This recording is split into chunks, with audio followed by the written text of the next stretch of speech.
할렐루야, 할렐루야. 이 땅에 오신 예수님을 찬양합니다.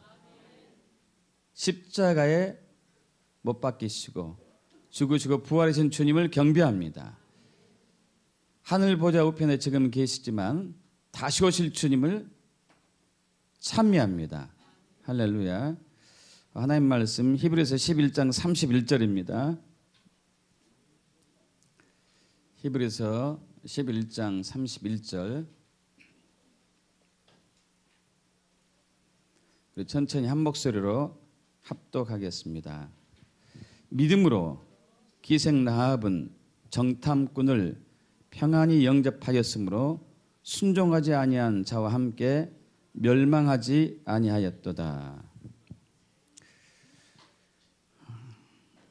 인류 역사상 가장 최고의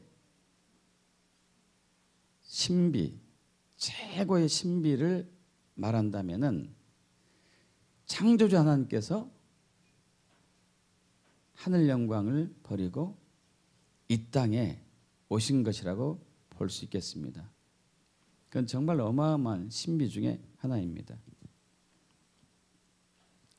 사실 우리 인간들은 거대한 우주 속에서 먼지와 같은 존재임에도 불구하고 주님께서 이 땅에 오셨습니다.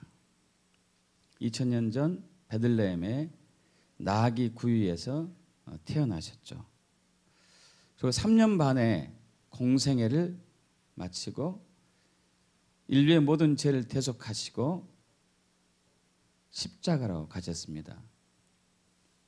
그리고 고난당하시고 죽으시고 부활하심으로써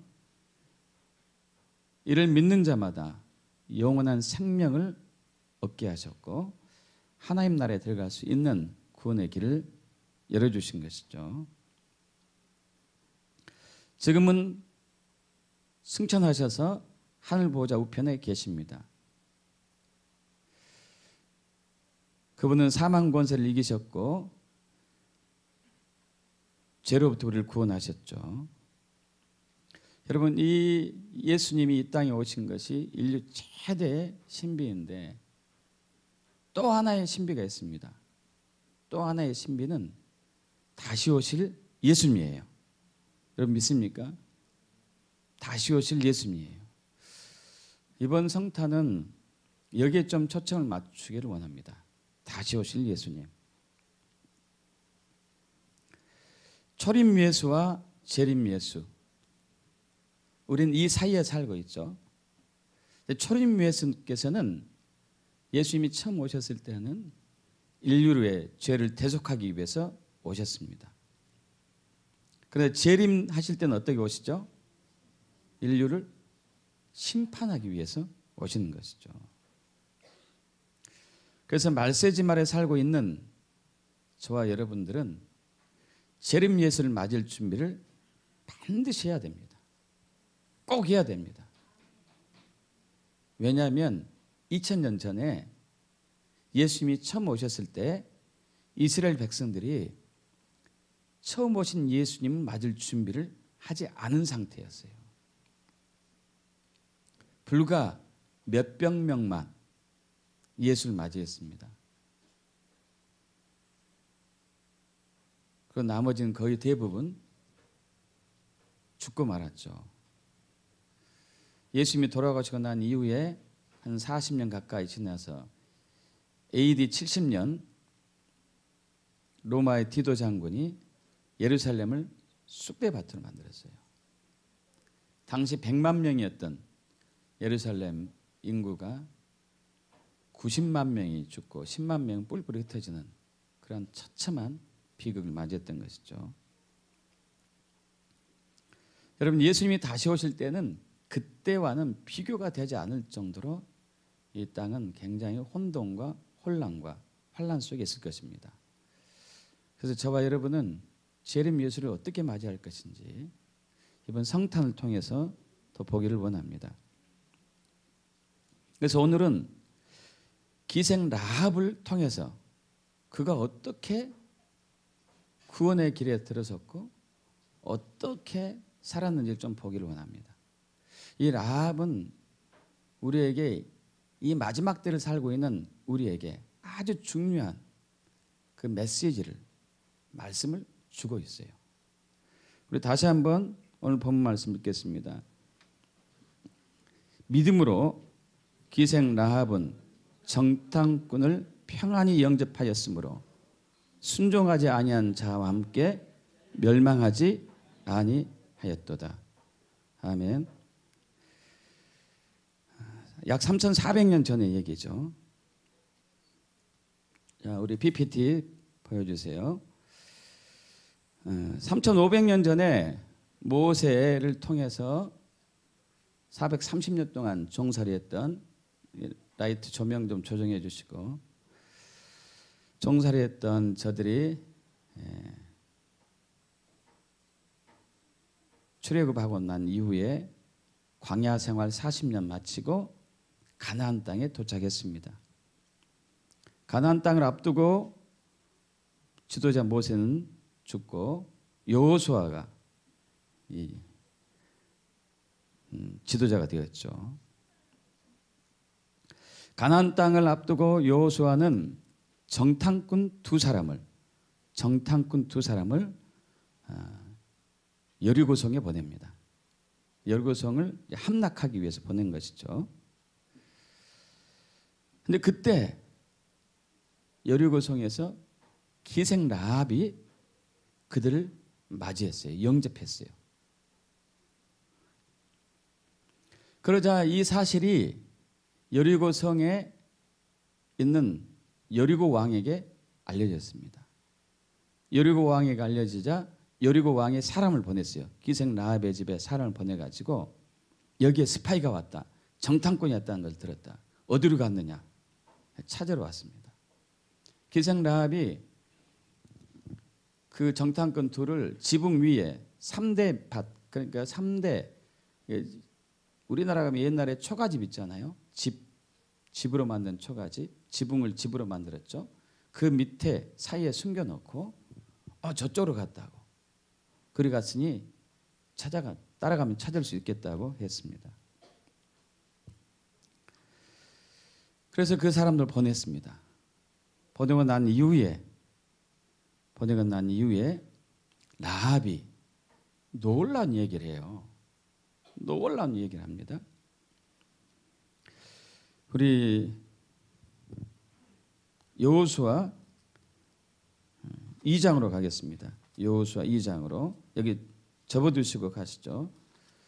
여호수아 2장 10절로 가겠습니다.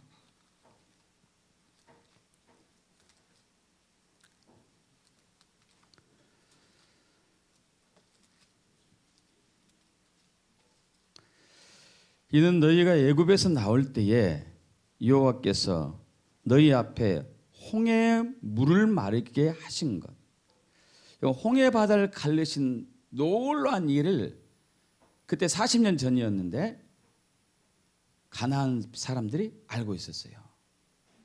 라합도 알고 있었어요. 그리고 요단 저쪽에 있는 아모리 사람의 두 왕 시온 왕하고 옥 왕에게 한 일, 그 두 족속을 전멸시켰거든요. 그것도 알고 있었습니다. 우리가 들었다. 그러면 11절, 우리가 듣고 바로 두려워 간담과 마음이 녹았고 너희로 말미암아 사람이 정신을 잃었으니 너희의 하나님 여호와는 위로는 하늘에서도 아래는 땅에서도 하나님이시니라. 라합이 하나님을 알고 있었어요. 그러면서 내가 너희를 선대했으니 너희도 우리 집안을 선대해달라. 이렇게 하면 13절에 그리고 나의 부모와 나의 남녀 형제와 그들에게 속한 모든 사람을 살려주어 우리 목숨을 죽음에서 건져내라. 여러분, 라합이 지금 엄청난 얘기를 하고 있습니다. 한번 상상해 보셔봐요. 사실 이스라엘은 적군이에요. 적군. 그죠? 적군입니다. 적군이 자기 나라에 쳐들어왔어요. 스파이를 보냈어요. 근데 그 적군과 내통했어요. 내통하면서 너희가 섬기는 하나님을 안다. 너희가 이 여리고성을 비롯한 가나안 땅을 점령할 것도 내가 알겠다. 너희들이 올 때 나와 내 가족을 구원해 달라. 할렐루야. 이건 굉장히 중요한 얘기를 한 거예요. 자, 그러면서 이제 정탐꾼을 다시 돌려보내면서 줄을 내려보냅니다. 줄. 뒤로 넘어갑니다. 자, 이 앞에를 보십시오. 앞에. 여호수아 2장 15절을 라합이 그들을 창문에서 줄로 달아내. 그들은 정탐꾼 둘이죠. 달아내리니 그의 집이 성벽 위에 있으므로 그가 성벽 위에 거주하였습니다. 여러분, 옛날에는 성을 쌓을 때에 성을 굉장히 튼튼하게 쌓기 위해서 높이도 쌓지만은 두껍게 쌓습니다. 사람이 거주할 정도로. 성벽 위에 사는 거예요. 그래서 내려갈 때는 이제 이쪽으로 내려올 수는 없죠. 그 적진 진영으로 내려올 수는 없고 밖으로 내려야 되는데 굉장히 높으니까 줄을 달아 내려 가지고 이제 도망가게 한 거예요. 그리고 나서 이 16, 17절에는 이제 두 사람이 정탐꾼이 이제 우리가 올 때 너희를 진짜 안전하게 해줄 것이다 이렇게 얘기하고 있는데, 그러면서 18절에 우리가 이 땅에 들어올 때 우리를 달아 내린 창문에 이 붉은 줄을 메고 내 부모와 형제와 내 아버지의 가족을 다 내 집에 모으라. 그러면서 라합이 그 말을 듣고 나서 라합이 이르되 그래 당신들의 말대로 할 것이다 하고 그들을 보내어 가게 하고 붉은 줄을 창문에 매니라. 여러분, 여기에 보면 15절에 줄이 나오고 18절에 줄이 나오고 21절에 줄이 나와요. 세 개의 줄이 나옵니다. 세 개의 줄이. 여러분, 그런데 참 하나님은요 정말 놀라우신 분이에요. 여러분, 이 줄이 무슨 줄일까요? 생명줄. 할렐루야. 자, 이 붉은 줄은 또 무슨 줄일까요? 이건 붉은 줄 아니었어요? 여기는 붉은 줄이었어요. 이 붉은 줄은 또 뭘까요? 예수의 십자가. 할렐루야. 아주 지혜로우십니다. 근데 오늘은 그 붉은 줄을 제가 살펴볼 게 아니고 이 이 줄 세 가지 줄을 살펴볼 거예요. 이 15절의 줄과 18절의 줄은 좀 다르겠죠? 그죠? 여기는 붉은 줄이라고 써 있으니까. 그럼 18절의 줄과 21절의 줄은 붉은 줄이니까 같을까요? 똑같을까요? 이 줄이. 근데 너무 신묘한 게 이 줄이 세 가지가 원어에는 다 다른 단어를 썼어요. 이게 신비해요.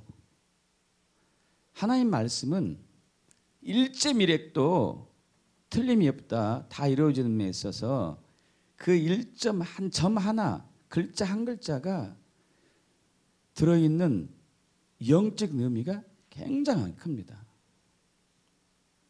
이 첫 번째 줄을 뒤로 넘어갑니다. 뒤로 넘어가겠습니다. 첫 번째 줄을 헬라어로 헤벨이라고 해요.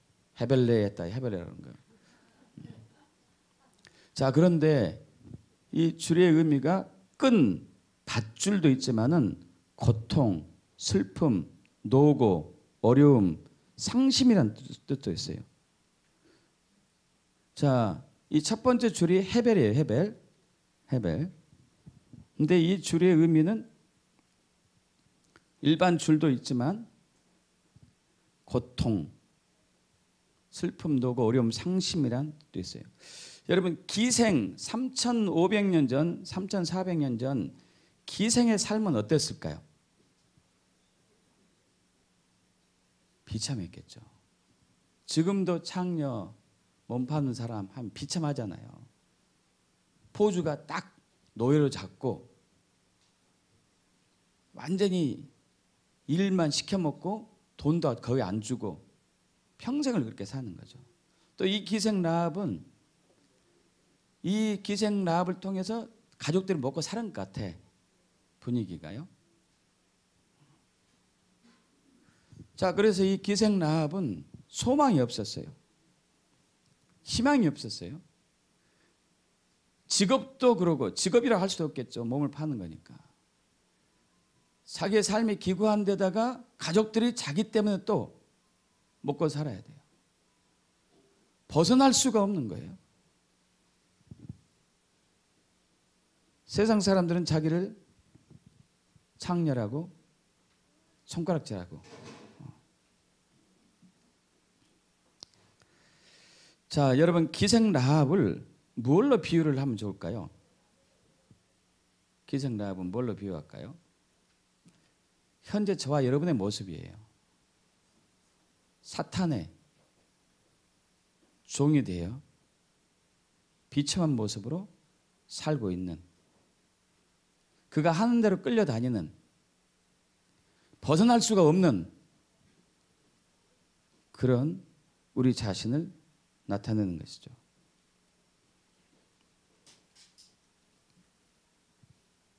그럼 두 정탐꾼은 무엇으로 비유를 하면 좋을까요? 두 정탐꾼이 있습니다. 두 정탐꾼은 복음을 전하러 온 사람이라고 우리는 이해할 수 있겠죠. 왜냐하면 라합이 그 얘기를 했잖아요. 야, 내가 너희를 선대했으니 내 아버지 집을 선대해라. 여호와께 맹세해라. 내게 증표를 내라. 나의 부모, 나의 오빠, 남동생, 언니, 여동생 모든 사람을 살려주라. 구원의 메신저로 봤다는 얘기예요. 이해 가십니까? 구원의 메신저를 받기 때문에 나를 살려달라, 나와 내 집을 살려달라 이런 거 아니에요? 그죠? 반응이 시원찮네요. 이해 가세요? 기생 라합은 정탐꾼들이 알고 있는 그 하나님을 믿기로 이미 결심을 한 사람이에요. 할렐루야.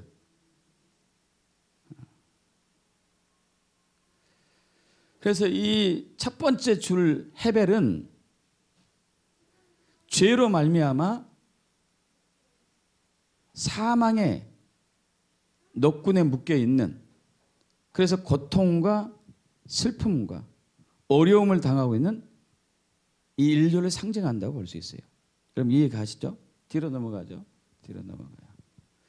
자, 이 헤벨이란 단어가 하발이란 단어에서 왔는데 단단히 감다, 끈으로 묶다, 전당 잡다, 볼모 잡다 이런 얘기예요. 볼모 잡다. 불모라고 했네. 볼모 잡다. 딱 잡은 거예요. 사탄이. 기생 라합을 포주가 딱 잡은 거라고요. 사탄이 인류를 딱 잡은 거예요. 그럼 묶어놓은 거라고. 이 단어를 썼어요. 첫 번째 줄에서는. 그래서 이 첫 번째 줄의 의미에서는 죄로 인해서 볼모로 잡혀 고통과 슬픔과 어려움에 놓여 있는 죄인은 인류를 상징하는 것이죠. 두 번째, 아까 18절에 또 줄, 거긴 붉은 줄로 나오죠. 그 줄은 달라요. 뒤로 넘어갑니다. 두 번째 줄은 후트란 단어가 있습니다. 후트. 18절의 줄은 후트예요. 헬라어로 이 하트, 바브, 테트 이 세 가지 단어가 합쳐진 후트인데 줄, 끈, 실 뭐 이런 의미죠. 근데 이 단어가 하나하나 이제 우리가 의미를 파악해 보면은 헤트란 단어는 헬라어는 이렇게 읽죠. 이렇게 순서가 이렇게 있습니다. 우리는 이렇게 읽는데 헬라어는 이렇게 읽어요. 이 헤트란 단어는 울타리, 벽, 생명이에요. 그리고 바브란 단어는 못, 문고리, 연결해 준다. 테트란 단어는 뱀처럼 생겼죠. 이렇게 뱀처럼 뱀꼬리 머리에다가 뱀이라 하기도 하고 선한 것, 지혜. 그래서 예수님이 뱀처럼 슬기로워라 할 때 이렇게 얘기한 거예요. 이해 가시죠, 여러분?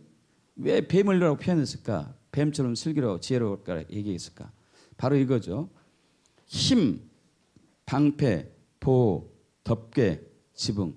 여러분 이 세 가지 뜻 하나하나를 연결하면 무슨 의미가 되는가요? 뒤로 넘어갑니다. 두 번째 줄 후트는 생명을 연결해 가지고 생명을 보호해주는 구원의 줄이었어요. 할렐루야. 구원의 줄을 내리게 한 거죠. 구원의 줄. 구원받은 그리스도를 예표하고 있는 것이죠. 구원받은 그리스도를 예표하는 것이죠. 여러분 첫 번째 줄은 헤벨이었어요. 그건 죄와 사망의 늪에 빠져 있는 죄인. 두 번째 줄은 후트예요. 후트인데 구원받은 그리스도인을 예표해요. 세 번째 줄은 또 달라요. 아까 붉은 줄로 했었는데 뒤로 넘어갑니다. 세 번째 줄은 티크바라는 단어를 써요. 티크바. 왜 붉은 줄인데 하나는 후트고 하나는 티크바라는 단어를 썼을까요? 티크바는 두 가지 뜻이 있는데 끈이라는 뜻도 있지만 희망, 소원. 똑같이 또 희망이라고 하네. 이 카바에서 유래된데 카바. 묵다, 기대하다, 끈기있게 기다리다, 갈망하다, 희망하다. 여러분 이게 무슨 의미일까요? 영적으로 보면은. 세 번째 줄의 영적인 의미는 뭘까요? 두 번째 줄 구원받은 그리스도인이 다시 오실 예수님을 기다리는 갈망하며 주님 오실 날을 사모하며 준비하는 그리스도인을 얘기하는 거예요. 할렐루야. 뒤로 넘어갑니다. 이 카바라는 단어에서 나오는데 카바라는 단어가 왔는데 카바. 자, 주님이 다시 오기를 기다리며 갈망하며 기다리는 주님의 신부를 예표하는데 시편 27편 14절 합독합니다. 너는 여호와를 기다릴지어다.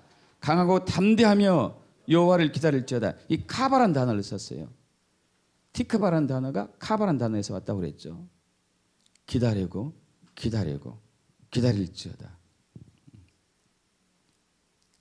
자, 그러면은 우리가 이제 세 가지 줄이 각각 다른 단어로 쓰였다는 것을 봤습니다. 헤벨, 후트, 티크바. 헤벨은 죄인인 모습, 후트는 구원받은 그리스도인, 그리고 티크바는 다시 오실 예수님을 기다리는 거룩한 신부. 기다리는 것에서 좀 더 깊이 들어가길 원합니다. 그냥 기다리니까 그냥 있어서는 안 되겠죠. 준비를 해야 되겠죠. 주님을 맞을 준비를 하는 것이죠. 그래서 이것은 마태복음 24장과 25장에 선명하게 우리는 볼 수 있죠. 여러분 24장으로 가죠. 뒤로 넘어갑니다. 24장.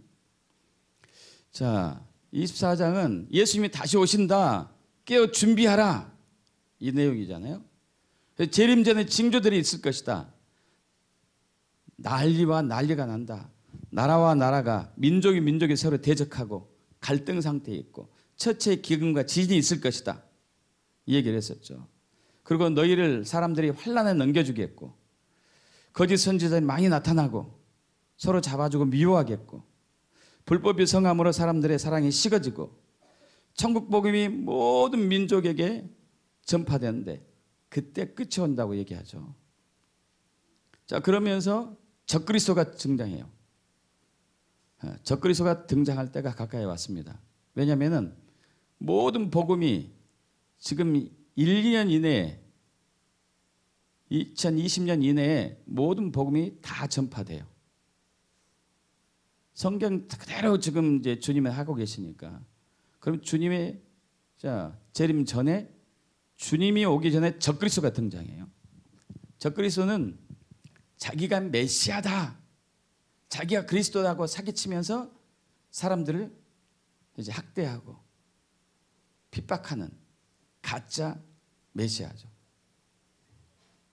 그래서 성경에 계속 여러 가지를 이렇게 쭉 보면은 항상 뭐 그렇다고 할 수는 없겠지만 가짜가 먼저 오고 나중에 진짜가 오는 것 같아. 대부분. 그래서 우리는 그 가짜에 속지 말아야 되겠죠. 적그리스도.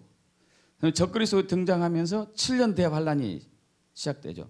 7년 대환란에서 전 3년 반은 평화의 시기고 3년 반 중간에 적그리스도가 등장하고 후 3년 반으로 넘어가는데 이때 적그리스도가 엄청난 학대와 학살을 그리스도인들을 핍박하기 시작하죠. 그러면서 이제 3년 반 동안 엄청난 환란이 있어요. 그 환란이 얼마나 큰지 이 환란이 겨울이 앉지 않도록 기도해라. 안식일이 오지 않도록 기도해라. 이렇게 얘기하고 있죠. 자, 그러면서 예수님이 재림하십니다.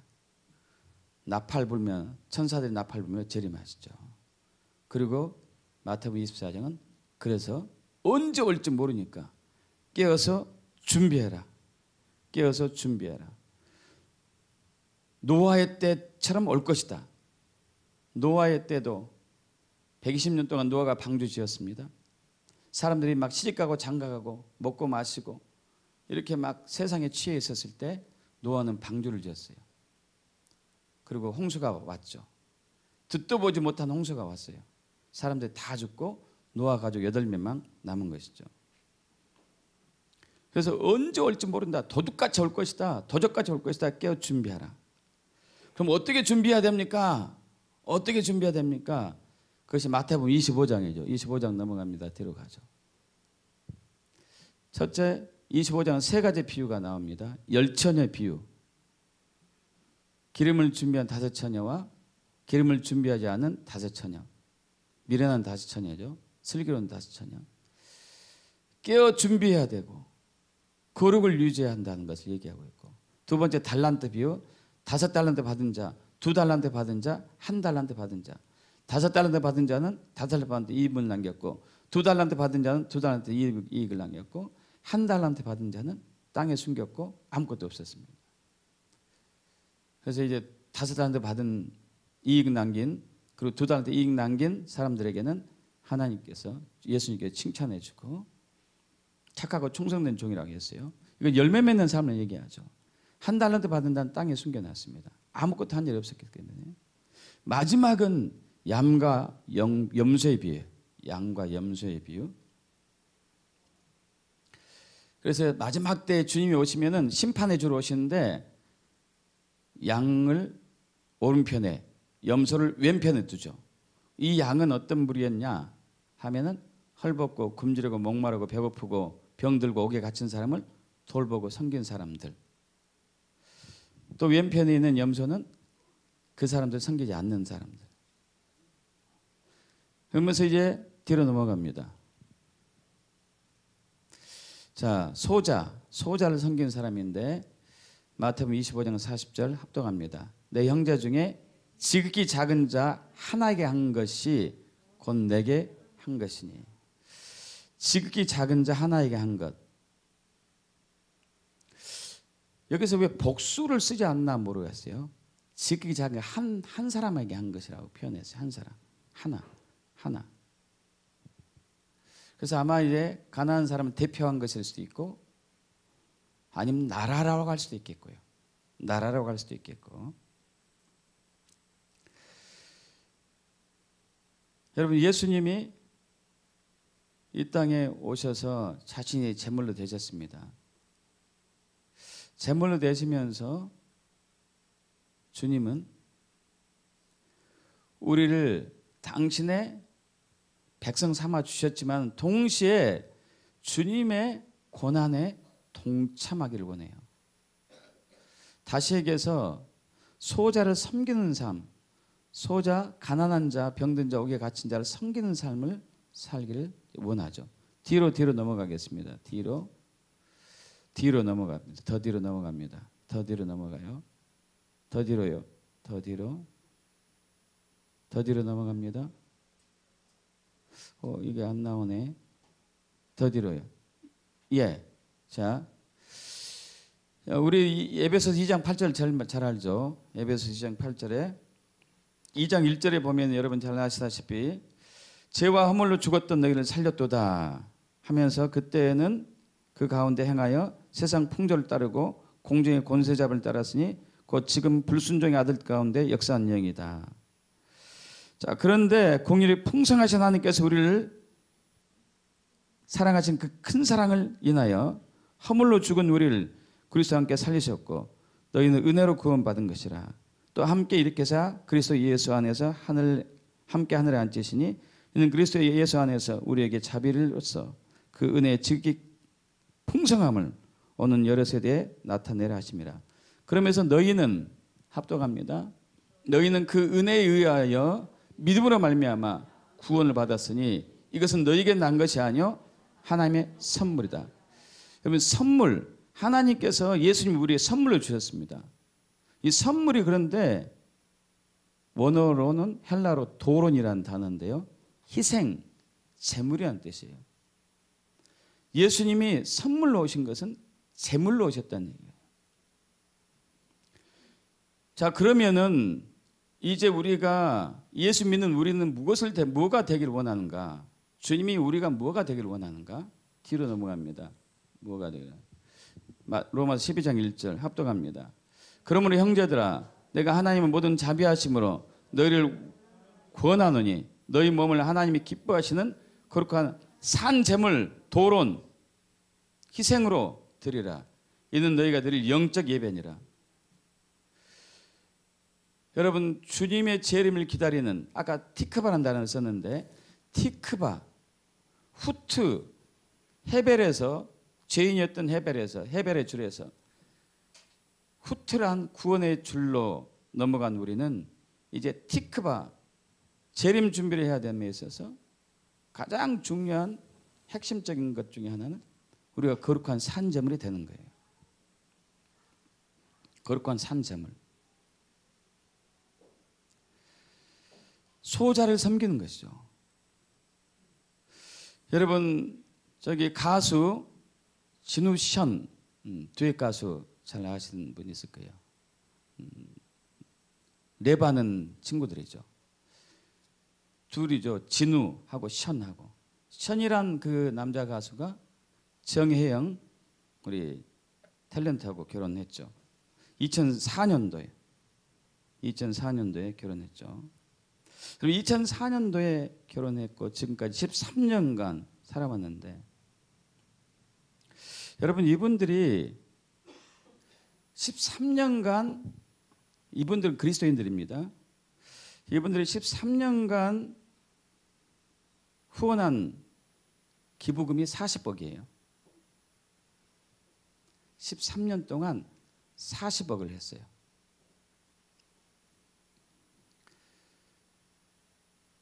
후원한 아동이 900명이고 매달 3천만 원씩 기부를 한 거죠.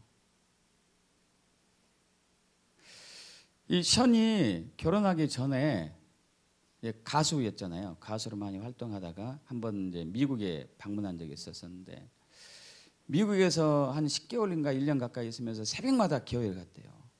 새벽마다 교회를 가면서 기도할 때마다 내 삶이 이게 아닌데, 내 삶이 이게 아닌데, 내 삶이 이게 아닌데, 내가 하나님의 백성으로서, 하나님의 자녀로서 이게 아닌데, 막 고민하다가 한 가지 결론을 내렸어요.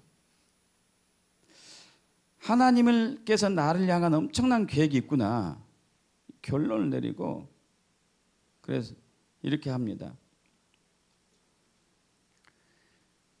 믿음은 머리로 아는 것이 아니고 삶이 믿음이다. 행위가 믿음이다. 그래서 이제 그 이후로 정희영 탤런트하고 결혼하고 나서 이 아내에게 그랬어요. 여보, 우리가 이웃을 섬깁시다. 하루에 만 원씩 섬깁시다 해서 처음에 1년이면 365만 원이잖아요. 365만 원. 그리고 또 결혼 기념일 때면은 그 365만 원을 주자 이거죠. 365만 원을 이렇게 계속 하기로 했는데 여기 판이 이제 커진 거예요. 처음에는 만 원으로 하루에 만 원으로 시작했는데 지금 이제 한 달에 3천만 원이거든요. 여러분 놀라운 것은요, 이분들이 국민연금하고 국민건강보험 외에는 적금이나 보험 든 게 없고, 그리고 집도 없어요. 이렇게 잘 버는데. 한 번은 마포에 살 때 이 부부가 집을 살려고 돈을 막 이제 적금을 넣어놨었습니다. 저축을 하고 있었는데 당시 필리핀 난민촌에 정혜영 아내가 가게 되었어요. 원래는 그 필리핀 난민 아동들에게 남편 션이 후원을 했는데 자기 이름으로 하지 않고 아내 이름으로 했습니다. 아내 이름으로 하다 보니까 그쪽에 초청을 한 거예요. 누구를 초청했을까요? 정혜영 씨를 초청한 거죠. 갔는데 7살짜리가 가장이 되어가지고 쓰레기 더미에서 음식 가져가서 애들 먹이는 것을 보고 얼마나 울었는가 몰라요. 7살짜리가 가장이 돼가지고 쓰레기 더미 속에 다니면서 구걸하면서 가족을 먹여 살리는 거예요. 꼭 기생라합처럼. 너무 가슴이 아파가지고 집에 와서 내내 울다가 남편한테 얘기한 거예요. 여보, 우리 집 살려고 적금한 거 있지? 깹시다. 후원해 줍시다. 다시는 집 살려고 꿈도 꾸지 맙시다. 이렇게 해서 그분들은 모든 금액을 다 이제 섬기는 데 쓴 거죠.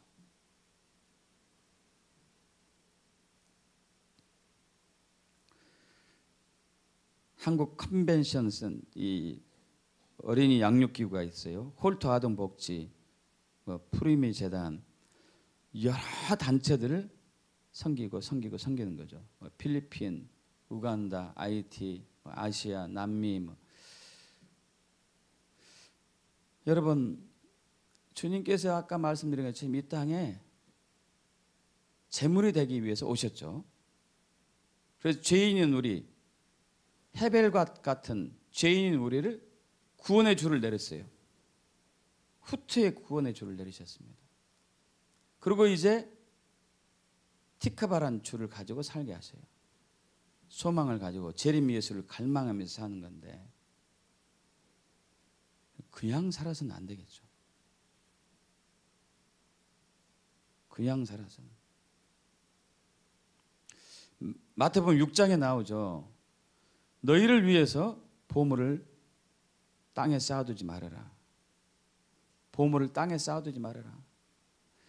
거기는 좀과 동록이 다 임하고 도둑질을 하지 않느냐. 너희를 위해서 보물을 하늘에 쌓아두라. 거기는 좀이나 동록이 해하지 못하며 도둑이 구멍을 뚫지 못하고 도둑질도 못한다. 공중의 새들, 들의 백합화들, 들풀들, 하루 있다가 없어질 들풀들 봐라. 내가 다 먹이지 않느냐? 하물며 너일까 보냐. 무엇을 먹을까? 무엇을 마실까? 무엇을 입을까? 염려하지 말고. 이것은 이방인들, 예수 믿지 않는 사람들이 하는 것인데 다 내가 안다. 오직 너희는 그의 나라와 그의 의를 구하라. 그러면 이 나머지는 다 내가 덤으로 줄 거다. 그럼 믿습니까? 여러분, 믿음은 삶이어야 돼요. 할렐루야. 믿음은 삶이어야 돼요. 아는 것으로 그치는 거 아니고 삶이 돼야 되죠.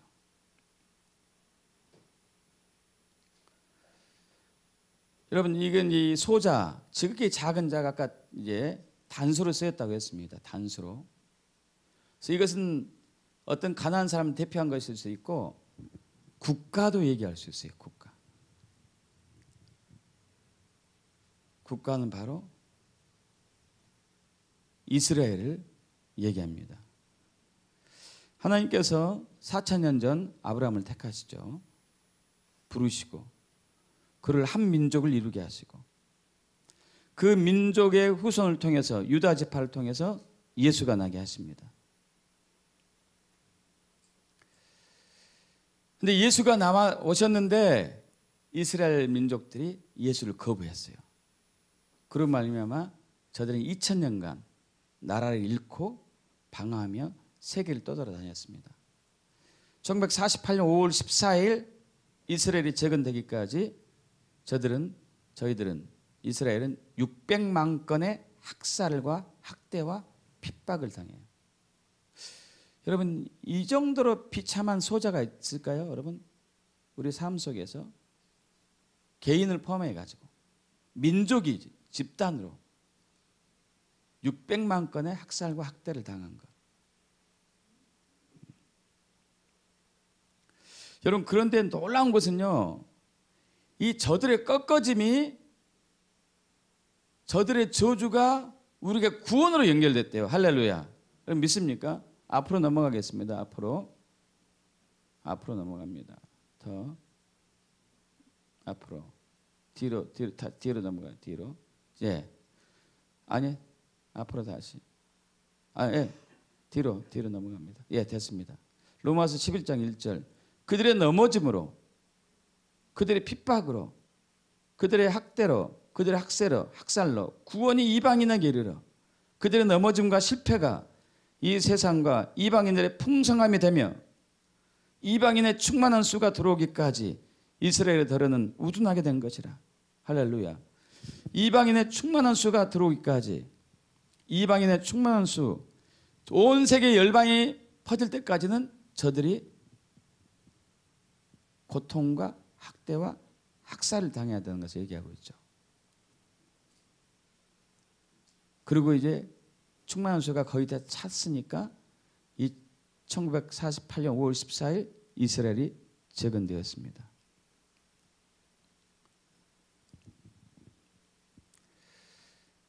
그리고 원래 이제 1947년 11월 29일 날 1947년 11월 29일 날 유엔에서 이스라엘의 독립을 인정해 줬어요. 우리나라도 마찬가지예요. 1948년 11월 14일 유엔에서 대한민국의 정부는 남한이 유일한 합법한 정부라고 인정해 줬어요. 그리고 우리나라는 1948년 8월 15일 건국을 했죠. 이스라엘 백성은 1947년 11월 29일 유엔에서 공식적으로 이스라엘 국가를 인정해 줬고, 그리고 1948년 5월 14일 건국했습니다. 우리와 비슷한 운명을 갖고 있어요. 그리고 1947년 11월 29일 유엔에서 인정하고 난 이후, 유엔에서 인정해 줬어요. 유엔에서 인정해 주고 난 이후에 딱 70년 만에 트럼프가 이번 12월 6일 날 이스라엘의 수도는 예루살렘이다 하고 선포하죠. 여러분, 이건 놀라운 의미가 있습니다. 뒤로 넘어갑니다. 자, 이스라엘 수도는 예루살렘이다. 아까 이제 이스라엘이 1948년 5월 14일 재건됐다고 했는데, 이스라엘은 무화과 나무를 얘기하죠. 무화과 나무를 이제 성경에서 얘기하는데, 마태복음 24장 32절 합독합니다. 33절. 무화과 나무의 비유를 배우라. 그 가지가 연하여지고 잎사귀를 내면 여름이 가까운 줄 아나니, 이와 같이 너희도 이 모든 일을 보거든 인자가 가까이 곧 문 앞에 이른 줄 알라. 자, 이게 무슨 얘기죠? 무화과 나무는 이스라엘 비유하니까 무화과 나무, 이스라엘의 비유를 배우라. 그 가지가 연하여지고 잎사귀를 내면, 그 국가가 다시 시작이 되면, 1948년 5월 14일 다시 시작이 되면 뭐가 가까이 왔다고요? 여름. 뭐가 가까이 와요? 예수의 재림. 할렐루야. 예수의 재림이 코앞에 왔어요. 자, 뒤로 넘어갑니다. 트럼프가 선언했어요. 예루살렘의 수도는, 이스라엘의 수도는 예루살렘이다. 여러분, 이걸로 말미암아 세계가 지금 난리가 났습니다. 난리가. 지난주에 나눴죠.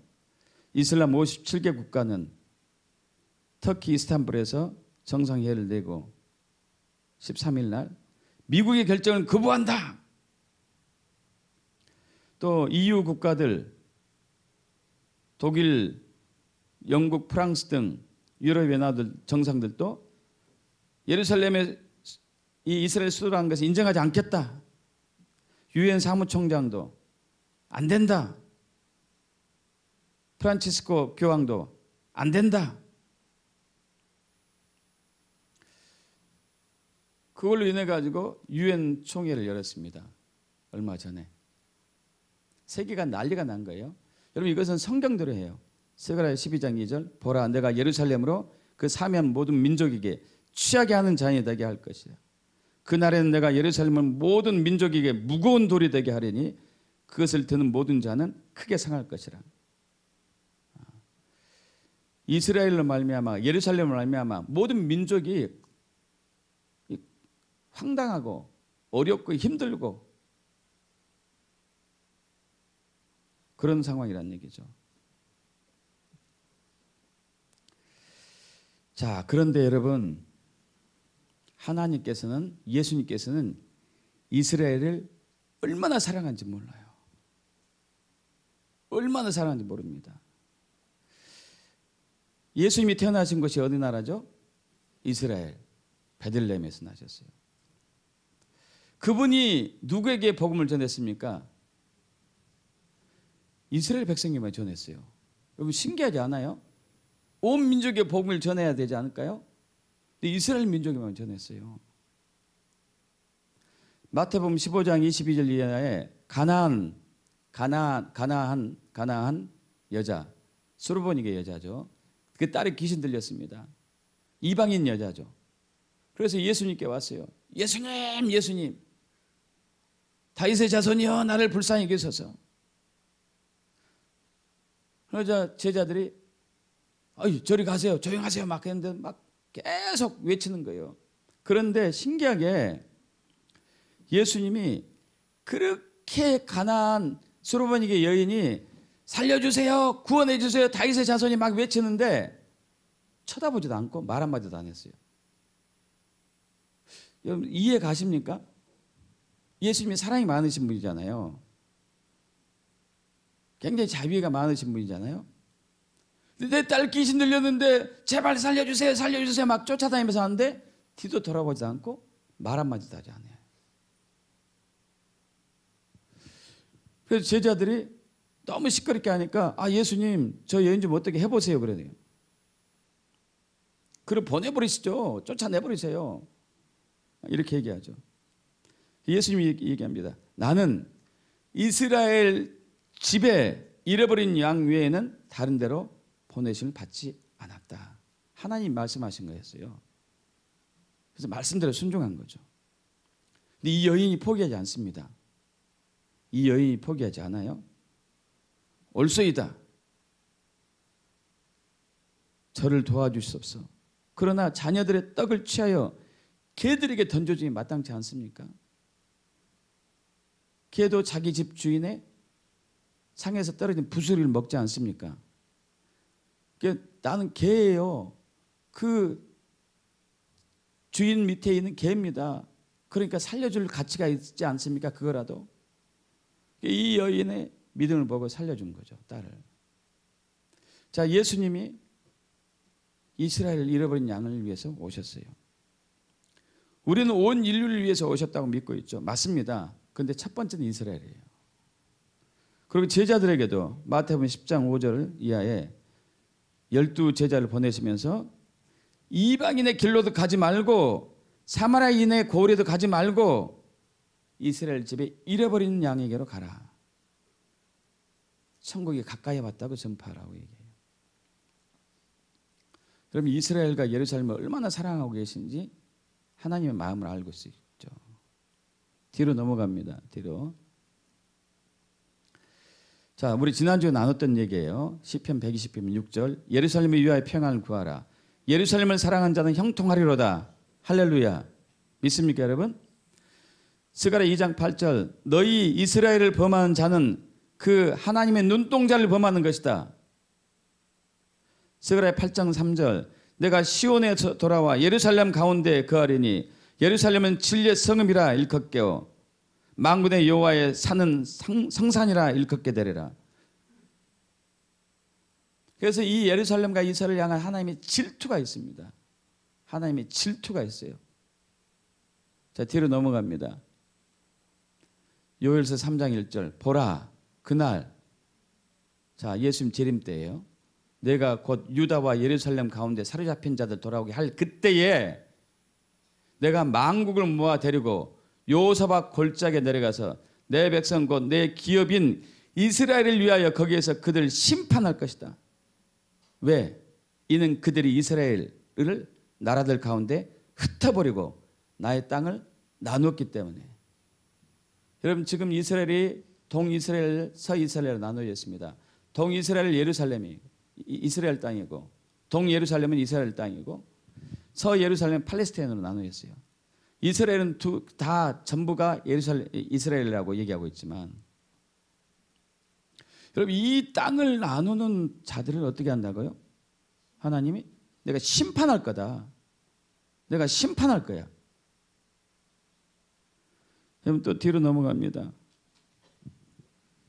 시편 83편 다 읽겠으면 좋은데 시간이 없으니까 중요한 것만 읽겠습니다. 하나님이여 침묵하지 마소서. 하나님이여 잠잠하지 마시고 조용하지 마소서. 무릇 주의 원수들이 떠들며 주를 미워하는 자들이 머리를 들었나이다. 이들이 누구인가? 이 원수들이 누구인가? 말하기를 가서 그들을 멸하여 다시 나라가 되지 못하게 하여 이스라엘의 이름으로 다시는 기억되지 못하게 하자. 뭐를 없애겠다는 얘기예요? 이스라엘을 없애버리자. 지금 아랍 국가들을 비롯한 많은 수많은 세계 나라들이 이스라엘을 없애버리자. 없애버리자 그러는 거예요. 그럼 이 성경은 지금 3,000년 전에 쓰여진 거예요. 놀랍지 않습니까? 3,000년 전에 쓰여진 성경이 지금 정확히 들어가고 있죠. 자, 뒤로 넘어갑니다. 그러면 그들이 한 마음으로 의논하고 주를 대적하여 서로 동맹하니 동맹합니다. 아람 수십 개 나라가 동맹했어요. 에돔, 이스마엘인, 모압, 하갈, 이집트를 얘기하죠. 그발, 암몬, 아말렉, 블레셋, 두로, 아수르, 롯, 자손. 너희 하나님이여 그들이 굴러가는 건불 같게 하시며, 나의 하나님이여 그들이 굴러가는 건불 같게 하시며, 이 이스라엘 치는 나라들을 바람에 날리는 지푸리 같게 하소서. 살림을 사르는 불과 산에 불 붙는 불길같이 주의 광풍으로 그들을 쫓으시며 주의 폭풍으로 그들을 두렵게 하시며 그들로 수치를 당하여 영원히 놀라게 하시며 낭패와 멸망을 당하게 하시옵소서. 여러분, 이스라엘과 예루살렘을 핍박하고 학대하는 사람들의 말로에 대해서 얘기하고 있죠. 또 스가랴를 보겠습니다. 뒤로 넘어갑니다. 자, 스가랴 14장 1절에 여호와의 날이 이르리라 이렇게 얘기하면서 9절에 여호와께서 천하의 왕이 되시니 예수 재림이죠. 그 나라의 여호와께서 홀로 한 분이실 것이요 그의 이름이 홀로 하나일 것이라. 그러면서 11절에 사람이 그 가운데 살며 다시는 저주가 있지 아니하리니 예루살렘이 평안히 서리로다. 할렐루야. 지금 열방의 국가들은 예루살렘을 나눴어요. 이번 유엔 회의에서 21일 본회를 열어가지고 예루살렘 결연을 채택했죠. 128개국이 예루살렘은 이스라엘의 수도다 하는 것을 거부했어요. 그리고 찬성한 국가가 미국을 비롯해서 딱 9개, 35개 국가는 기권. 여러분, 찬성한 국가가 이스라엘의 수도는 예루살렘에서 찬성한 국가가 어떤 나라인지 참 놀랐습니다. 과테말라, 온두라스, 마샬군도, 미크로네시아, 나우루, 팔라우, 토고. 우리가 들어보지도 못한 나라들이에요. 태평양 군소섬에 있는 나라들. 그 나라들만 찬성하고 나머지는 다 반대했어요. 35개국 기권하고. 우리나라도 반대했어요. 예루살렘에는 이스라엘 수도가 아니다. 인정할 수 없다. 자, 그러면 어떤 징계가 내립니까? 16절 예루살렘을 치러 왔던 이방 나라들 중에 남은 자가 해마다 올라와서 그 만군의 여호와께 경배하며 초막절을 지킬 것이라. 여호와께 경배하러 예루살렘에 올라가지 아니하는 자들에게는 비를 내리지 아니할 것인즉 여호와께서 초막절을 지키러 올라가지 아니하는 이방 나라들 사람을 재앙을 내리실 것이라. 여러분, 이번에 문재인 정부가 아주 큰 실수를 해버렸어요. 실수도 많이 하지만 엄청난 큰 실수를 한 거예요. 치명적인 실수. 여러분, 그런데 소망이 있어요. 왜 소망이 있느냐? 지난주에 말씀드린 것처럼 한국은 하나님께서 양의 나라로 정해놓으셨기 때문이에요. 아까 양과 염소를 얘기했습니다. 양, 소자를 돌본, 소자 국가를 돌본 것이죠. 양의 나라는 소자 국가를 돌보는 나라. 소자를 돌보는 성도, 양의 성도가 되겠죠. 여러분, 그렇게 되길 축복합니다. 양의 성도, 양의 국가가 돼야 돼요. 양의 나라가. 자, 뒤로 넘어갑니다. 양의 나라 대한민국. 지난주에 나눴던 얘기예요. 시편 110편 3절. 주의 권능의 날에 주의 백성이 거룩한 옷을 입고 즐거이 연신하니 새벽에 일서 같은 주의 청년이 주께 나온도다. 여러분, 이것이 바로 주의 권능의 날은 예수의 재림 때를 얘기하죠. 새벽에 일서 같은 주의 청년, 동쪽에서 오는 주의 청년들이 주님께 나오는 거. 동쪽, 이스라엘은 서쪽, 동쪽 맨 끝이 한국이에요.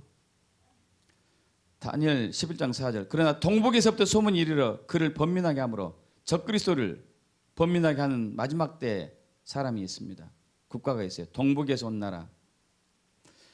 이사야 46장 11절. 내가 동쪽에서 독수리를 부르며 먼 나라에서 나의 뜻을 이룰 사람을 부를 것이다. 동쪽, 먼 나라.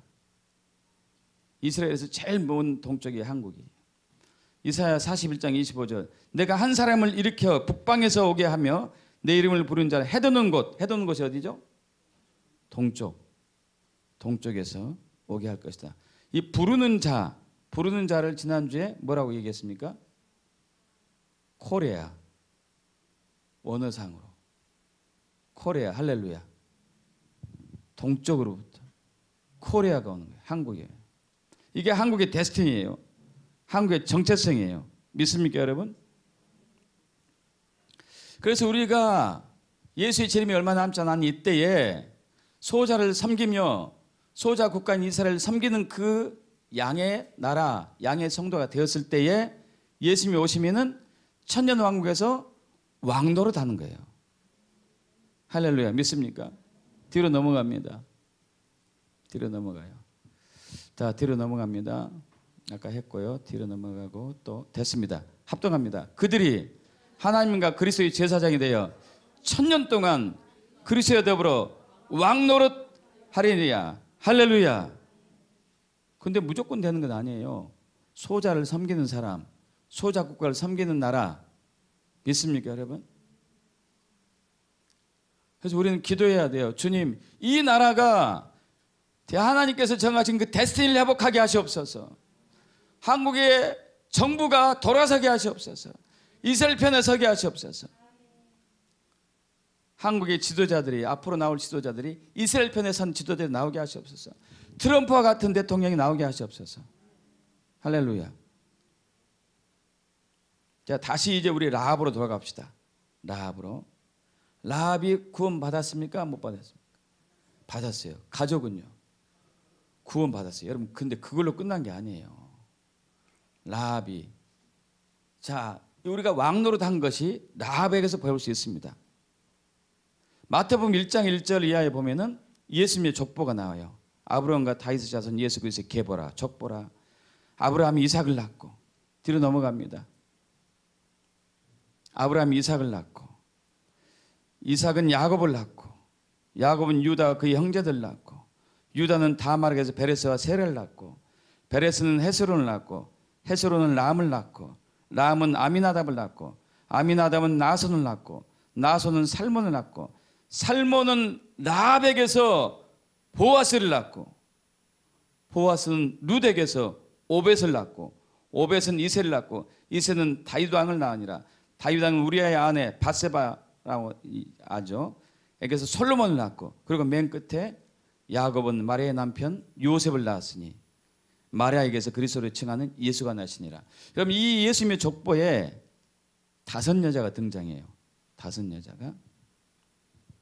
하나는 유다의 며느리였지만 유다의 관계해가지고 자녀를 낳은 다말이라는 여자. 또 뒤로 넘어갑니다. 라합, 기생 라합, 이방 여인 룻, 밧세바, 마리아. 여러분 여기서 이방 여인은 2 사람이에요. 라합하고 룻. 라합하고 룻. 여러분 룻은 알죠? 라합이 놀랍게도 다윗의 고조 할머니가 돼요. 할렐루야. 족보에 들어갔다니까요. 이방 여인인데 기생이었는데 예수님의 계보에 들어가고 말았어요. 놀랍지 않습니까, 여러분? 왕의 족보에 들어갔어요. 할렐루야. 여러분 이것이 우리의 정체성이에요. 우리가 왕의 족보에 들어가는 거예요. 믿습니까? 티크바 신앙을 가진 사람들, 주님이 오신 걸 간절히 소망하며 기도하며 사모하며 양의 신앙을 가지고 양의 나라가 되어서 소자를 섬기고 이스라엘을 섬기는 그 사람들에게 주님은 제사장이 되는 그러한 은혜를 주신 것이죠. 뒤로 넘어갑니다. 다윗 아버지가 이세 아버지가 오벳 아버지가 보아스, 다윗의 증조 할아버지가 보아스죠. 증조 할머니는 룻, 다윗의 고조 할아버지 살몬, 고조 할머니 라합. 여러분 살몬이라는 뜻이 또 기가 막힌 뜻이 있어요. 살몬이라는 뜻이 헬라어로는 히브리어는 살만데 옷, 의복, 덮개라는 뜻이 있어요. 그럼 살몬 아마 2 정탐꾼 중에 한 사람일 거라고 전승에 나오는데 아까 이제 기생 라합 집에 들어갔던 2 정탐꾼의 한 사람으로 나올 텐데 살몬이 이 라합을 보고 연모를 했나 봐. 연모를. 기생인데도 불구하고 참 지혜롭다. 제가 하나님을 알고 있구나. 하나님을 신뢰하고 있구나. 내가 결혼해야 되겠다. 저들이 이방 여인하고 결혼한 것 이제 별로 그랬잖아요. 근데 살몬이 결혼해요. 근데 그 살몬의 뜻이 뭐예요? 옷, 의복, 덮개. 영적인 의미는 수치를 덮어주고 권위. 옷은 수치를 덮는 거잖아요. 그죠? 또 권위를 얘기해요. 권위. 여러분 기생 라합은 살몬에 의해서 수치가 덮여졌어요. 우리 죄인은 우리가 예수에 의해서 수치가 덮여졌어요. 여러분 기생 라합은 살몬에 의해서 권위가 회복이 됐어. 왕의 가문으로. 할렐루야. 우리 예수 믿는 우리는 왕 같은 제사장으로 권위가 회복된 거예요. 믿습니까? 뒤로 넘어갑니다. 뒤로. 자, 다시 한번 우리 줄의 의미를 생각해 봅시다. 첫 번째 줄을 헤벨이었어요. 헤벨. 인류는 저와 여러분 기생 라합이었어요. 그러나 2 번째 줄이 왔습니다. 할렐루야. 이건 후투, 구원. 그리고 3 번째 줄이 와요. 티크바, 재림 예수를 깨어 준비하며 기다리는 예수님의 신부. 믿습니까?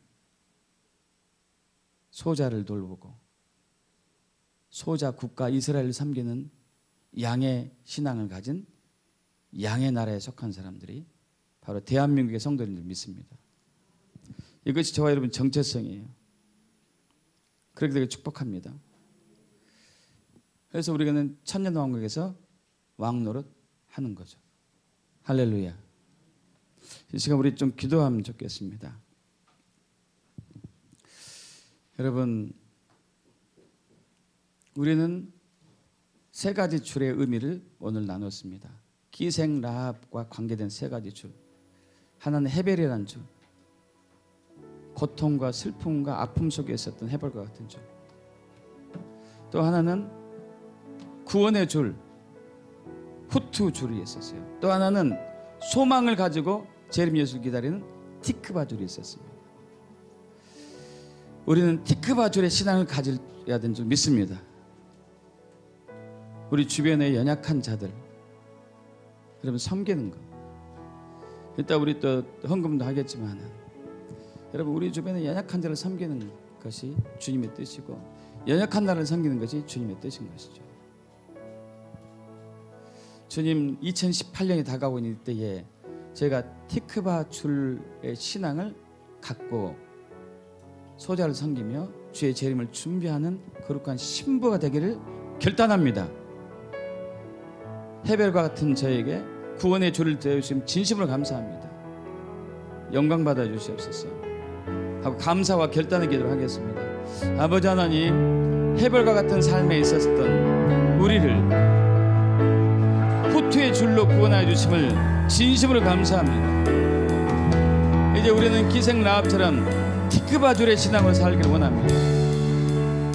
재림 예수님을 기다리며 갈망하며 내 주변에 있는 소자들 섬기며 돌보며 옥에 갇힌 자, 헐벗은 자, 굶주린 자, 목마른 자, 병든 자, 이들을 섬기며 돌보며 간호하며, 또한 지극히 작은 나라임에도 불구하고 세상에 유리하며 방황했던 그 이스라엘을 섬기는 양의 나라가 되기를 소망합니다. 대한민국 양의 나라에 믿습니다. 저는 이러한 믿음으로 우리를 인도해 주시면 진심으로 감사합니다. 영광 받아 주시옵소서. 아멘. 주님, 아버지 하나님, 그렇습니다. 우리는 기생 라합과 같은 존재였습니다. 사탄의 도구가 되어서 그렇게 열심히 노력하지만 모든 것을 빼앗기며 사는 그러한 존재였습니다.